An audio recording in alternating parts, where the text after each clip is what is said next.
அம்பேத்கர் அவர்கள் தேர்தல் அரசியலில் தன்னை முழுமையாக ஈடுபடுத்தி கொண்டது கிடையாது. 1952-53 எலெக்ஷன்களில் அவர் தோல்வியுற்றார், தோற்கடிக்கப்பட்டார். ஒருவேளை அண்ணல் அம்பேத்கர் அவர்களுக்கு 50 MP 100 MP இருந்திருந்தால் அவர் நினைத்த முழுமையான இந்திய அரசியல் சாசனத்தை உருவாக்கியிருக்க முடியும் என்கின்ற ஆராய்ச்சி என்னுடைய 15 வயதில் உருவாகியது. அந்த ஆராய்ச்சி தான் இன்றைக்கு மேடையில் நான் நிற்க காரணம்.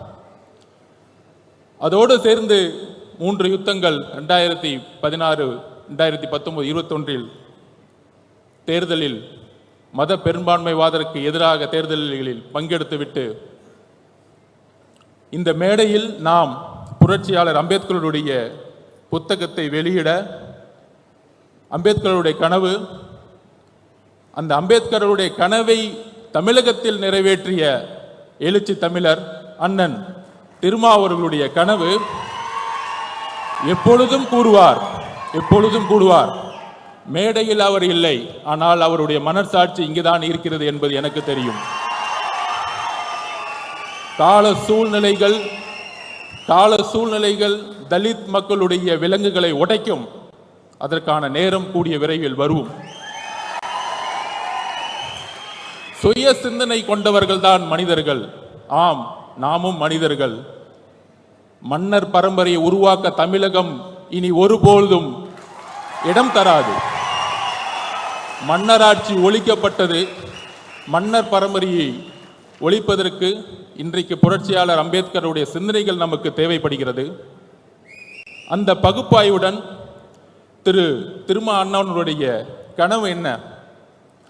தலித் அவர்கள்தான், தலித் மட்டுமே பேசிக் கொண்டிருந்த தலைவர் அம்பேத்கர் அவர்களை இன்றைக்கு தலித் அல்லாத ஒரு விஜய் அவர்கள், சகோதரர் விஜய் அவர்கள் வெளியிடுவது என்பது புரட்சியாளர் அம்பேத்கர் அவர்களுடைய, அண்ணன் திருமா அவர்களுடைய கனவு இன்று விகடன் மூலம் நிறைவேற்றப்பட்டிருக்கிறது.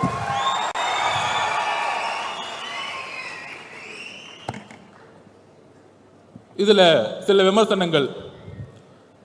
சகோதரர் விஜய் அவர்களுக்கு அரசியல் தெரியுமா?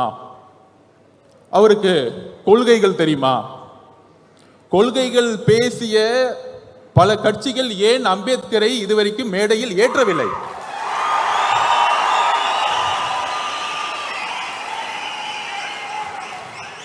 இன்றைக்கு இந்த புத்தக விழாவின் வெற்றி, திரு நிர்வாக இயக்குனர் திரு சீனிவாசன் அவர்களுடைய வெற்றி, இன்றைக்கு விகடனுடைய வெற்றி, முதல் முறையாக அம்பேத்கருடைய நினைவு நாளை எல்லா அமைச்சர்களும் சென்று மாலையிட்டு புரட்சியாளர் அம்பேத்கர் என்று அமைச்சர்கள் கூறிக்கொண்டிருக்கிறார்கள். இதுதான் வெற்றி, எங்களுடைய வெற்றி, எங்களுடைய பிரச்சாரத்துடைய வெற்றி. சோ அந்த பகுப்பாய்வில் அம்பேத்கர் அவர்கள் ஏன் தோல்விற்றார் என்ற கேள்வி என்னுடைய 15 வயதில் உருவாகியது. என்னுடைய தாயினுடைய இழப்பு, என்னுடைய தனிமை அரசியலை நோக்கி என்னுடைய 15 வயதிலே செல்ல வைத்தது. அதனால்தான் 3 யுத்தங்களில் தேர்தல் அரசியலை கற்றுக்கொண்டு இங்கு வந்திருக்கிறேன். எங்கிருந்து கற்றுக்கொண்டு வந்திருக்கிறேன் என்றால் எல்லாருக்கும் தெரியும். சில விமர்சனங்கள் இதற்கு பதில் சொல்வதை விட 2026 தேர்தலுக்கான பணிகள் 2026க்கான தேர்தலுக்கான பணிகள் மன்னர் ஆட்சியை ஒழிக்க வேண்டும்.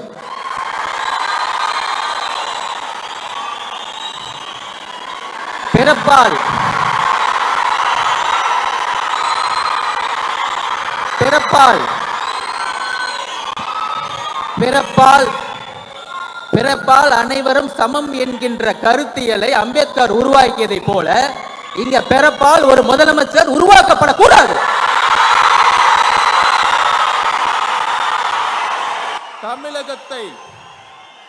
தமிழகத்தை ஆள வேண்டும் என்றால் ஒரு கருத்தியல் தலைவர் தான் ஆள வேண்டும்.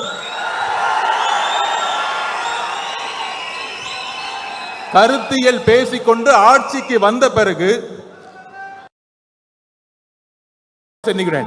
மத பெரும்பான்மைவாதம் பேசிக்கொண்டு இங்க இருக்கக்கூடிய நம்மில் ஒரு யுத்தியை உருவாக்க வேண்டும். பாதகம் செய்பவரை கண்டால் நாம் பயங்கொள்ளலாகாது பாப்பா. மோதி மிதித்து விடு பாப்பா, அவர் முகத்தில் உமிழ்ந்து விடு பாப்பா. அண்மை செய்திகளை உடனுக்குடன் தெரிந்து கொள்ள இணைந்திருங்கள் இயம்நாடு தொலைக்காட்சியுடன்.